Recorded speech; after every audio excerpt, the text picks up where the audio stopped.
Hello and welcome to Feed Talk, the talk show of opportunities. Tonight we're going to talk about the genius Steve Jobs, who sadly passed away the 5th of October 2011.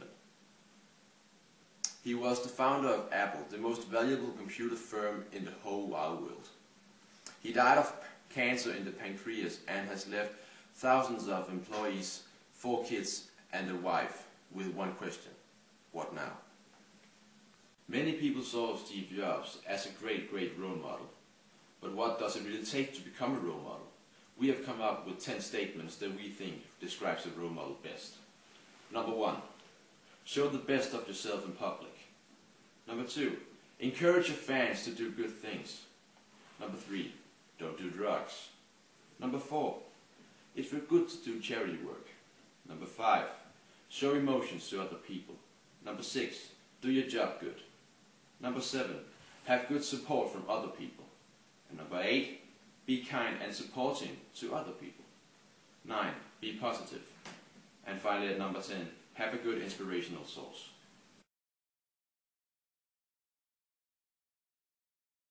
And we call it the iPad. Before he turned household tools into objects of desire. Today, Apple is going to reinvent the phone. Before he changed the way we are entertained. And you can watch it on your iPod. We worked hard, and in 10 years, Apple had grown from just the 2 of us in a garage into a $2 billion company with over 4,000 employees. And so at 30, I was out, and very publicly out. What had been the focus of my entire adult life was gone, and it was devastating.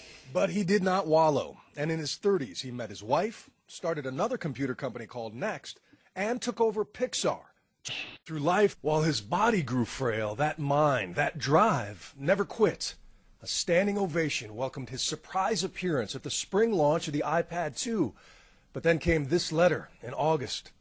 I've always said that if there ever came a day when I could no longer meet my duties, I would be the first to let you know, he wrote.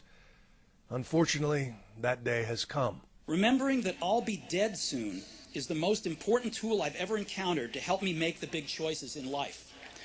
Because almost everything, all external expectations, all pride, all fear of embarrassment or failure, these things just fall away in the face of death, leaving only what is truly important.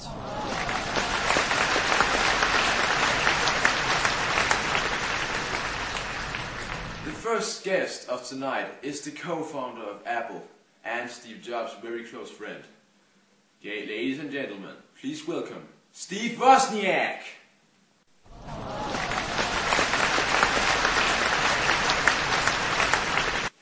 Welcome, Steve, and thank you for joining us tonight. Thank you, Frederick. I'm glad to be here. Well, one of your best friends have died 5 months ago. How is that? It's weird because he was such a big part of my life and a big creativity source of mine. When we first sat in Steven's parents' garage and made electronic devices, we knew we were onto something big because of Steve's creativity. But now that he's dead, we have to continue without him and his creativity, and that's going to be weird. I can only imagine. But don't Apple have a lot of other creative minds? Of course. The Apple company have a lot of other creative minds, so Apple will still continue making computers and other electronic devices. I understand. But the day he died must have been a sad day for the company. Yes, it was very sad.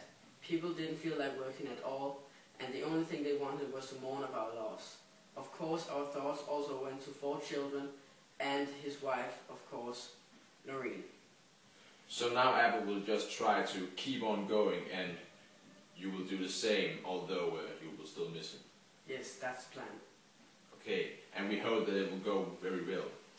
Thank you very much for being here tonight. Ladies and gentlemen, Steve Wozniak.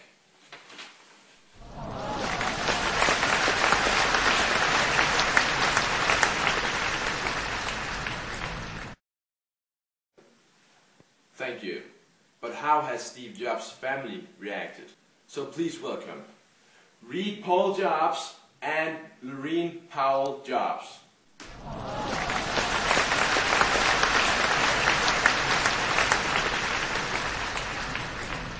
Welcome. Hello, thank you. So Lorene, what did you feel when you found out that your husband has passed away? At first I was totally in shock and couldn't realize it. Then a few seconds after I started crying, and I still cry a lot. It is so shocking and sad to lose someone dear, especially if it is your husband or wife. And in my case it was my husband Steve. Of course we knew it would happen soon because of his cancer. But we had hoped he would grow old first. That was only a dream because he got diagnosed with it 8 years ago. And now you, Paul. Have you ever thought about doing the same as your father did, working with technology and stuff? Of course I admire his work, and I'm really proud to be his son. I don't quite know yet. At least for now, I'm studying at Stanford, and then we will see what happens. Do you think about what your life would be like if your father was still alive? Yes, my life would be less sad, and I would have someone to look up to. Now I'm studying at Stanford, and because that, I don't have so much time to think about it. Okay. And thank you for being here tonight, and I wish you the best of luck. Loreen and Paul. Goodbye.